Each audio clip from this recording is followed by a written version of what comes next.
स्वतःचं पाप झाकण्यासाठी बाळासाहेबांचा नकली आवाज काढण्याचा पोरकटपणा उभाठानं केला अशी टीका आता उपमुख्यमंत्री एकनाथ शिंदेंनी केली आहे। त्यावर आता वैभव नाईकांनी प्रत्युत्तर दिलं। आमचा पक्ष बाळासाहेबांच्या विचारांवर चालतो।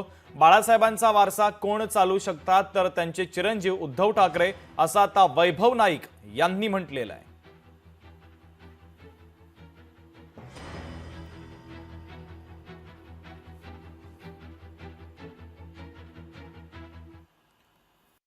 एआयच्या माध्यमातून बाळासाहेबांचा आवाजामध्ये, अरे बाळासाहेबांच्या आवाजात वेगवेगळ्या लोकांची नावं घ्यायला लावली तिथं।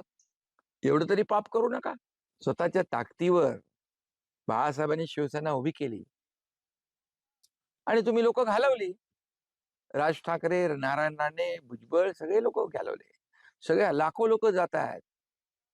म्हणजे जे गेले ते सगळे वाईट आहेत का? आणि तुम्ही एकटे बरोबर आहे? मग का नकली आवाज काढायची पाळी आली? आत्मचिंतन, आत्मपरीक्षण करा। बाळासाहेबांचा जो करार होता तोच उद्धव साहेबांमध्ये आहे। म्हणूनच सत्तेला लाथ मारून आज ते विरोधी पक्षामध्ये आपली भूमिका प्रखरपणे मांडतायत आणि तेवढी हिंमत लागते आणि ती उद्धव साहेबांमुळे आहे। त्यामुळे बाळासाहेबांचे विचार अंगीकार करण्याचं कोणी सांगण्याचं कारण नाही। उद्धवजी काय म्हणतात की मी माझ्या बापाचं नाव लावतोय, इतरांनी आपल्या बापाचं नाव लावलंय आणि त्यामुळे बाळासाहेबांचे विचार हे उद्धवजी होऊ शकतात आणि आम्ही ते विचार पुढे चालवतोय।